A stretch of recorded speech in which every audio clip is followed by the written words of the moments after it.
Hello আমার প্রিয় পরিবার, গুড মর্নিং। কেমন আছো তোমরা সবাই? আশা করছি তোমরা সবাই অনেক অনেক ভালো আছো। আমরাও কিন্তু অনেক ভালো আছি। তো আজকে কিন্তু জামা কাপড় কেচেছি সকালবেলা, সেটা মেলতেই আমার ভিডিওটা শুরু করলাম। অন্যদিন তো রান্নাবান্না দিয়ে ভিডিও শুরু করি, তো আজকে ভাবলাম আজকে একটু অন্যরকমভাবে শুরু করা যাক। তাই একটু অন্যরকমভাবে শুরু করলাম। আর দেখো সকাল সকাল কিন্তু আজকে অনেক জামা কাপড় কেচে দিয়েছি। এখন কিন্তু বেশি বাজে নয়, 7:30টার মতো বাজে। এখন আমি জামা কাপড় সব কেচে দিলাম। তাহলে কি হলো, আমার একটা কাজ আগানো থাকলো। এরপরে আমার জামা কাপড় নিয়ে আর অতটা চিন্তা করতে হবে না। পরে বেলার দিকে যদি সময় পাই আরও কয়েকটা কেচে দেবো, কেননা ওই যে খাটের উপরে তো অনেক জামা কাপড় রয়েছে, ওখান থেকে সব নিয়ে কাচা হচ্ছে এখানে। আর আজকে কিন্তু বেশিরভাগ সব আমার বরের আর রিহুর জামা কাপড় কেচে দিয়েছি। আমার কিন্তু ওই দুটো একটা মনে হয় ছিল, ওর মধ্যে ঠিক খেয়াল নেই। এটা কিন্তু অনেক দিন আগেকার ভিডিও, 4-5 দিন আগেকার, আমি আজকে এডিট করে পোস্ট করছি। তো এখন দেখো রান্না করতে চলে এসেছি। আজকে রান্না করব হচ্ছে পেঁপে আলু দিয়ে কই মাছ দিয়ে তরকারি। আর এর মধ্যে একটু আদাও থেতলে দিয়ে দিয়েছি, আর দিয়েছি একটু জিরে ফোড়নে। ওনাকে তো লঙ্কা দিয়ে দিই না, মানে আমার শাশুড়ির জন্য এটা রান্না করছি আর কি। ওনাকে তো লঙ্কা টঙ্কা দিয়ে দিই না, লঙ্কা ছাড়াই রান্না করে দিই। শুধু ওই যেটা ফোড়ন দিতে হয় সেটাই শুধু থাকে মশলার মধ্যে, আর কোনো মশলাপাতি কিন্তু দেওয়া হয় না। তো যখন উনি নার্সিংহোমে ছিল তখন আমি কিন্তু শিঙি মাছ দিয়ে রান্না করে দিয়েছিলাম, পেঁপে আলু দিয়ে ঝোল। তো সেটা নাকি ওনার খেতে খুব ভালো লেগেছিলো বলেছিল, সেই জন্য আজকে ওইভাবে রান্না করে দিলাম। কিন্তু আজকে তো শিঙি মাছ নেই, ওই জন্য আজকে কই মাছটা দিয়ে করে দিলাম। আর দেখো না রান্নাবান্না করে কিন্তু আমি দিয়ে দিয়েছি ভাত। প্রেশার কুকারে ভাত করে দিই, তো নরম নরম ভাত দিতে হয় সেই জন্যে। আর তরকারিটাও করে দিয়ে দিয়েছি। খাওয়া দাওয়াও কিন্তু মনে হয় এতক্ষণে হয়ে গেছে, আমি খেয়াল করিনি কখন খেয়েছে কিনা। আর এখন কিন্তু আমাদের জন্য রান্না করব দুপুরের, সেইটার জন্য কিন্তু সবজি কাটতে বসেছি। আর এখানে নিয়েছি যে বেথু শাক, এই বেথু শাকটা কিন্তু কালকে মা এসেছিলো, মা দিয়ে গেছে। মা বলছিল যে বেথু শাক কি খাবি, তাহলে আমি দিয়ে আসবো। তো ওই জন্য মা বললাম যে ঠিক আছে তাহলে নিয়ে আসো। আমাদের এদিকে তো কেনা ছাড়া পাওয়া যায় না, আর ওইদিকে তো সব মাঠের থেকে গিয়ে সবাই তুলে নিয়ে আসে। ওখানে গেলে তো মাঠে থেকে আনা যায়, তোমরা একদিন ভিডিওতে দেখেছো যে মাঠে কত শাক হয়ে থাকে। তো এখন বেথু শাকটা কেটে নিচ্ছি। এরপর কিন্তু এঁচোড়ও কাটতে হবে, এঁচোড় চিংড়ি রান্না হবে। তো আজকে ওই দিদি আসবে, দিদি বলতে আমার ওই মাসি শাশুড়ির মেয়ে আর কি, মেজো মাসি শাশুড়ির মেয়ে। তো আমার ননদ হয়, আমার বরের থেকে অনেকটাই বড়। তো ওই দিদি আর কি আসবে। তো ওই দিদিকে বলবো আসলে পরে একটু এঁচোড়টা কেটে দিতে। আমি না এঁচোড় অত ভালো কাটতে পারি না। আর আমি শাক কাটছিলাম, আর গলু না ওইখানে ঘরের থেকে বাইরে বেরিয়ে আমাকে ওখান থেকে ডাকছিল। আর আমি ওকে হাত দিয়ে ইশারা করে করে ডাকছিলাম, মানে আওয়াজ করছিলাম না। ও কিন্তু আসেনি, ওর মায়ের ভয়ে কিন্তু ওখানেই দাঁড়িয়েছিল, একবারের জন্যও আসেনি। এখন করছি হচ্ছে দুপুরে রান্না। আজকে এঁচোড় চিংড়ি রান্না করবো। এই চিংড়ি মাছটা এখানে ভাজা বসিয়ে দিয়েছি, এখানে যে এঁচোড়টাও কাটা হয়ে গেছে, মশলাও হয়ে গেছে। ওপরে ওই যে হাঁড়িটায় আছে হচ্ছে আলু কাটা, আর কালকের তরকারিও রয়েছে। তো কালকে মাছের ঝোলটা করেছিলাম না, দেখো 3 পিস মাছ দিয়ে আলু দিয়ে রয়েছে, ভাতও আছে অল্প, আর ওই যে বড়ার যে তরকারিটা করেছিলাম সেটাও রয়েছে কিছু। তো এইসব দিয়ে মিলিয়ে মিশিয়ে আজকের খাওয়া দাওয়াটা হয়ে যাবে। আর আজকে দিদি এসছে, তো দিদি এসে এঁচোড়গুলো সব কেটে দিল। দেখো মাছটা ভাজা হয়ে গেছে, এখন এটা তুলে নেবো, নিয়ে তারপরে রান্নাটা বসিয়ে দেবো। আর এঁচোড় চিংড়ির রেসিপি আমি তোমাদের সঙ্গে আগে শেয়ার করেছি, তোমাদের যদি প্রয়োজন হয় তাহলে তোমরা আমার চ্যানেল থেকে গিয়ে দেখে নিও। তো এই যে এঁচোড়ের আলুটা ভাজা হয়ে গেছে। এবার এর মধ্যে কিন্তু ওই যে মশলা আমি করে রেখেছি সব একসঙ্গে, পেঁয়াজ, রসুন, আদা, জিরে, শুকনো লঙ্কা, না জিরে দিইনি, জিরেটার গুঁড়ো দেবো, শুকনো লঙ্কা আর হচ্ছে গোটা গরম মশলা, এই সব কিছু দিয়ে যে পেস্ট করে নিয়েছি। এবার এটা কষিয়ে নেব ভালো করে। তো এই যে মশলা দিয়ে এবার ভালো করে কষিয়ে নেব।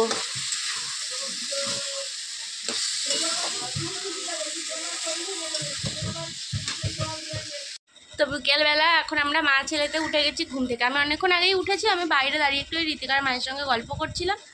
তারপরে বাবুর আওয়াজ পেলাম, তারপরে ঘরে চলে এলাম। আর দেখো সব দাঁতগুলো উঠেছে, ওই যে সামনে ওই যে একটা ফাঁকা রয়েছে ওই দাঁতটাই উঠছে না, হাঁটাকে বক বক করে টাটা দিয়ে দিচ্ছে। তো এখন আমরা যাবো একটু মাঠে, রিহু তো মাঠে খেলতে যাই এখন বিকেলবেলা, তোমরা জানোই। তো এখন ওকে নিজেও মাঠে, আমার কথা খুব পুরো পাগলের মতো। আমি এখন চুলটুল আছড়াবো, ওরও চুলটা আছড়ে দেবো। জামাটা পরানো হচ্ছে, এখনো প্যান্ট পরানো হয়নি। তোকে প্যান্টটা পরিয়ে চুল আছড়ে টিপ পরাবো, ক্রিম মাখাবো, চুলটা আছড়াবো, সিঁদুর পরবো, পরে তারপরে যাবো মাঠে। তো আমরা যাই মাঠে, আর মাঠে গিয়ে যদি ভিডিও বানাতে পারি তাহলে সেটা তো অবশ্যই শেয়ার করবো তোমাদের সঙ্গে। আর বানাতে না পারলে মাঠে গিয়ে কী করলো সেটা তোমাদেরকে পরে বলবো।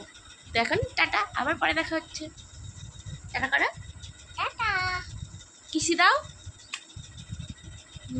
তো সন্ধে হয়ে গেছে, আর এখন হচ্ছে বানাবো রিহুর জন্য হরলিক্স। তো মাঠে গেছিলো, ওর বাবা ছিল, তো বাবার কাছে দিয়ে আমি চলে এসেছিলাম, ওই জন্য আর কোনো ভিডিও কিচ্ছু বানাইনি। এখন হরলিক্সটা বানাবো, ওই জন্য এই যে দুধ টুধ সব নিয়ে নিচ্ছি, দুধ, হরলিক্স। আর ওকে হরলিক্স দিলে না ও কী করে, হরলিক্স মানে দুধ ছাড়া খেতে চায় না। দুধ ছাড়া আমি দিয়ে দেখেছি, খাবেই না দুধ ছাড়া দিলে। আর আজকেই এনে দিল ওই জুনিয়র হরলিক্সটা। জল কোনটায় বেশি, এটাই বেশি আছে জল, দেখে আমায় দে। বিস্কুটটা দিয়েছিস কেন মগের ভেতর? তোর? আর বিছানা টিছানা গোছাইনি ঘুম থেকে ওঠার পরে। এখানে তো গরম জলটা নিয়েই এলাম। দেখো অন্যদিকে আগে কথা বলছি, ভিডিও মনে হয় মুখ টুক পুরো কেটে গেছে। তো হরলিক্সটা বানিয়ে নিই আগে, তারপরে আবার কথা বলছি।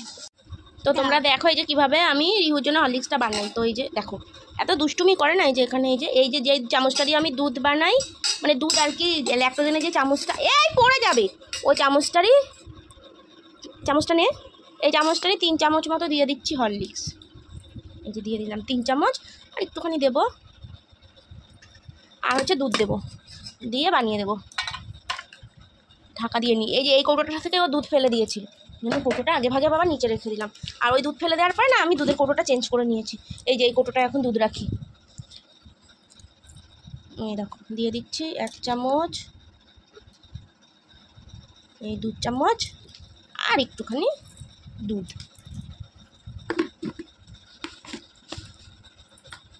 আর এইটা এবার নিচে রাখবো। এই কৌটোটা একটু চাপ দিলেই খুলে যায়। এবার জল দেবো, দেখি এই ফ্লাক্সটায় কতটা জল আছে। 2টা ফ্লাক্স তো, 2টোতেই জল রাখা হয়। আর এটা জলটা যদি হয়ে যায় তাহলে আমার ওই ফ্লাক্সটা আনতে হবে না। জল আবার গরম করতে হবে, এটা হচ্ছে কালকে গরম করা জল। হ্যাঁ হয়ে গেছে, 1 মগ হয়ে গেছে জল। এবার এটা ভাই চামচটা দে। তো হয়েই তো গেলে, এবার এটা গুলবো, গুলে এটাই এখন ছেলেকে দিয়ে দেবো সন্ধেবেলা। এখন এটাই খাবে। এটা খেলে কি হয়, অনেকক্ষণ খেলা করে, জ্বালাতন করে না। এটাই যে আমার সুবিধা, আর কিছুই না। এখন এটা খেয়ে দিয়ে নিক, তারপরে ওর খাবার বানাবো। আবার রাতেরবেলা রুটি বানাবো, রুটি খাবে। আর চালের গুঁড়োটা না এখন আর অতটা খেতে চান, ওই জন্য যখন ভাত টাত খাই আমাদের সঙ্গে একটু খাইয়ে দিই, ওই জন্য আলাদা করে আর খাবারটা রান্না করছি না কদিন। আবার দেখি দেবো। এখন বসেছি যে রুটি বেলতে, রুটি বানাবো। আটা মাখা হয়ে গেছে, তখন আর ভিডিও করার কথা মনে ছিল না। মানে আটা মাখার আগে ভেবেছি যে ভিডিও বানাবো, কিন্তু মনে ছিল না, ওই জন্য এখন বসলাম। এই যে রুটি বেলা হয়ে গেছে, 4টে রুটি বেলা হয়ে গেছে। এখন মনে পড়েছে যে আমি তো ভিডিও বানাইনি। আর ওইদিকে ওই যে 2 ভাই মিলে ওই যে শুরু করে দিয়েছে চেঁচামেচি, এত গলার জোর হয়েছে 2 ভাইয়ের, আর কি বলবো। দুজনে একসঙ্গে হলে পরে মারামারি করবে, আবার চেঁচামেচি করবে, একসঙ্গে খেলা করবে, এই করে সারাদিন। আগে তো এক জায়গায় আনাই হতো না, মারামারি করে বলে। এখন তো তাও একটু আনা হয় এক জায়গায়, যাতে মারামারি না করে। দুজনে এক জায়গায় থাকলে খেলা করবে একসঙ্গে, যখন বুঝবে তখন আর মারামারি করবে।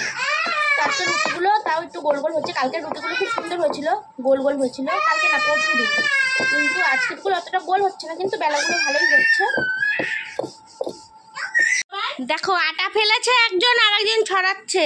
এই রুটিতে না, উরি বাবারে 2 ভাই মিলে কি অত্যাচার শুরু করেছে আমাদের উপরে। দেখো রুটি সব বেলা হয়ে গেছে, যে বেলে নিয়েছে। ওই যে এখন ওই যে আরেকজন রুটি বেলছে। হ্যাঁ বেল, রুটি বেল, রুটি বানা। কালকে থেকে তুই রুটি বানাবি, হ্যাঁ, আর আমরা খাবো, বসে থাকবো। ভাই আটা মাখবে আর তুই বেলবি আর ভাজবি, ঠিক আছে? হ্যাঁ। এই তোর কেউ নেই? এ বাবাই তোর কেউ নেই? ওরা মুখ করে বসে হচ্ছিস কেন তুই? কি মা? এখন না, আমি রুটিটা ভেজে নিই, তারপরে নেবো তো কোলে। টাটা। হ্যাঁ তুমি বেলো। ওই যে গোলু এখন এখানে রুটি বেলছে। আর ওই যে রিহু ওই যে ওইখানে পিসির কাছে। তো 2 ভাই মিলে অনেক মানে ঝামেলা করলো, অনেক আটা ফেললো, রুটি বেললো। এখন ফাইনালি আমি আমার বেলা রুটিগুলো নিয়ে এসেছি ভাজতে। তো এগুলো তো ভাজতে হবে, নাহলে তো আর খাওয়া হবে না। তো এখন তাড়াতাড়ি করে ভেজে নিই রুটিগুলো সন্ধ্যে, কেননা আমার শাশুড়িকে তো সন্ধ্যাবেলায় খেতে দিয়ে দিতে হয়, ওনার ওষুধ খাওয়ার থাকে। ওনার জন্যই মূলত সন্ধ্যায় আমি রুটিটা বানাতে আসি। নাহলে তো জানোই আমি সেই কোন রাত্রিবেলা রান্না করি, 10টা সাড়ে 10টা বেজে যায় আমার রান্না করতে করতে। তো এখন এই যে আমার ননদ ওখানে বসেছিল, ওর সঙ্গে গল্প করতে করতে রুটিটা ভেজে নিচ্ছিলাম। ওর কাছে রয়েছে গোলু আর ইউ, 2 ভাই, দুজনকেই সামলাচ্ছে। একটাকে কোলের মধ্যে বসিয়ে রেখেছে, আর একটা খেলা করছে। দুটো এক জায়গায় হলে আবার তো মারামারি করে, সামলানো যায় না দুটোকে এক জায়গায় হলে পরে। তো আমি বললাম ঠিক আছে তাহলে ওদের সামলাও, আমি তাদের করে রুটিটা ভেজে নিই। আর দেখো রুটিটা কিন্তু আজকে এই যে রুমালটা দিয়ে চেপে চেপেই ফুলিয়ে নিচ্ছি, কিন্তু রুটিটা এখন এই যে সন্ধ্যাবেলা রুটি তো বানিয়ে নিয়েছি। তো এখন তো রুটি খাবো না, রুটি তো সে রাতে খাবো। এখন 8টা মতো বাজে, ওই জন্য এখন একটু মুড়ি মাখছি। এই যে এখানে পেঁয়াজ, তারপরে লঙ্কা আর লেবু, তারপরে চানাচুর, ভুজিয়া, একটু ম্যাগি মশলা সব কিছু দিয়ে নিয়েছি। দিয়ে এবার এটা ভালো করে আগে মাখবো। একটু শসা, কাঁচা ছোলাও দিয়ে মাখি আমি, কিন্তু আজকে না শসাটা দোকানে পাইনি, আর ছোলাটা ভেজানোর কথা আমি ভুলে গেছিলাম। কি বাবাই? নামে না, পড়ে যাবে। আর এবার দিয়ে দেবো হচ্ছে মুড়ি। পড়ে যাবি তো। আর ইহু পেছন থেকে এসে খাটের উপর থেকে একা কামায় ধরে ধরে নেমে গেল নিচে। দেখো মুড়িটা মেখে আবার আমার বরকে ফোন করবো, ও গেছে ক্লাবের দিকে, এসে তারপরে খাবে। তাই অল্প করেই মাখি, কয়টাই থাক মাখানো, আর মাখবো না, তাহলে রাতে আর রুটি খেতে পারবো না।